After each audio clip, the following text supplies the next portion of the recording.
আমাকে আপনারা যে ফুলের সাথে দেখছেন, এই ফুলের খুবই সৌন্দর্য। এটা দেখলে মনে হয় যে ফুলদানিতে সাজিয়ে রাখি অথবা আমার ফুলের বাগানে এই গাছ রোপণ করি। কিন্তু এর আসল ইতিহাস যদি আপনি জানেন তাহলে আয়াত করবেন। এই গাছের নাম কি জানেন? এই গাছের নাম আছে পার্থেনিয়াম। পার্থেনিয়াম মূলত একটি আগাছা। এই গাছের আসল নাম পার্থেনিয়াম হিস্টেরোফ্রাস। এটি সূর্যমুখী উপজাতির উদ্ভিদ, যার জন্ম মেক্সিকোতে, কিন্তু বর্তমানে বাংলাদেশ এবং ভারতের সর্বত্র ভয়ঙ্কর বিপজ্জনকভাবে ছড়িয়ে পড়েছে। গাছটি যতদূর জানা যায় যে কোনো শস্য বীজের সাথে উত্তর আমেরিকার মেক্সিকো থেকে প্রথমে ভারতে প্রবেশ করে, সেখানে পশ্চিমবঙ্গে, এবং এরপর বাংলাদেশের সীমান্ত ঘেঁষা যশোর, ঝিনেদা বিভিন্ন জেলায় প্রথমে ছড়িয়ে পড়ে এবং সেখান থেকে আস্তে আস্তে সারা দেশে এই গাছ ব্যাপক হারে ছড়িয়ে পড়ছে।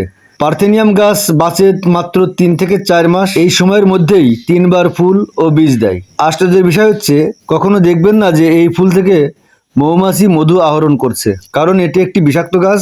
আর এর বংশবিস্তার শুনলে আপনি অবাক হবেন। একটি পার্থেনিয়াম গাছ 4 থেকে 25,000 বীজের জন্ম দিতে পারে। এই বীজ এতই ছোট যে সাধারণত গবাদি পশুর গোবর, গাড়ির চাকা, জুতোর তলার কাদামাটি, সেচের জল ও বাতাসের সঙ্গে এর বিস্তার ঘটে। সাম্প্রতিক এক রিপোর্ট অনুযায়ী ভারতের পুনেতে পার্থেনিয়াম জনিত বিষক্রিয়ায় এ পর্যন্ত 12 জন লোক মারা গেছেন। পার্থেনিয়ামে রয়েছে পার্থেনিন নামক ক্ষতিকর রাসায়নিক উপাদান এবং এক ধরনের টক্সিন যা বিষ, যা মানুষ সহ অন্যান্য প্রাণীদের জন্য ক্ষতিকর। এই আগাছা উদ্ভিদ ফসলি জমিতে থাকলে ফসলের উৎপাদন প্রায় 40% কমিয়ে দেয়। পার্থেনিয়াম আগাছাযুক্ত মাঠে গবাদি পশু চড়ানো হলে পশুর শরীর ফুলে যায়, তীব্র জ্বর, বদহজম সহ নানা রোগের উপসর্গ দেখা যায়। পার্থেনিয়াম মানুষের হাতে পায়ে লাগলে হাত পা চুলকায়, লাল হয়ে যায় এবং পরে ত্বকের ক্যান্সারের সৃষ্টি করতে পারে। আক্রান্ত ব্যক্তি ঘন ঘন জ্বর, অসহ্য মাথা ব্যথা, শ্বাসকষ্ট ও উচ্চ রক্তচাপে ভুগতে পারে। 10 মিটার দূর থেকেও পার্থেনিয়ামের ফুলের রেণু মানুষের অ্যালার্জি, হাঁপানি, চর্মরোগ, ব্রঙ্কাইটিস সৃষ্টি করতে পারে। এই আগাছা 70% মানুষের চর্মরোগ, 30% মানুষের শ্বাসকষ্টজনিত রোগ সৃষ্টি করতে পারে। পার্থেনিয়াম গাছে কোনোভাবেই হাত দেওয়া যাবে না এবং বাচ্চাদের দূরে রাখুন। পার্থেনিয়াম নির্মূল অভিযানের সময় মুখে মাস্ক ও হাতে গ্লাভস পরে থাকতে হবে। এছাড়া ফুলহাতা জামা ও ফুল প্যান্ট পরে থাকা ভালো। এই গাছ কেটে ফেলার পর জামা কাপড় ভালো করে ধুয়ে ফেলতে হবে এবং তারপর গোসল করে বাড়িতে ঢুকতে হবে। পার্থেনিয়াম গাছের গায়ে কেরোসিন স্প্রে করলে পার্থেনিয়াম খুব তাড়াতাড়ি মারা যায়, তবে এতে অনেক অসুবিধা আছে।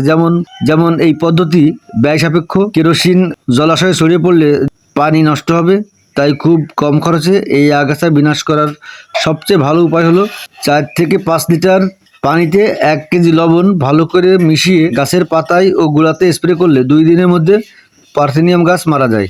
এই গাছ এত ব্যাপক হারে আপনার আশেপাশে এলাকায়, রাস্তাঘাটে ছড়িয়ে পড়েছে যে সরকারিভাবে নির্মূল না করলে এই গাছ বাংলাদেশের রাস্তাঘাট দখল করে নেবে, এমনকি ফসলি জমি অদূর ভবিষ্যতে দখল করে নেবে।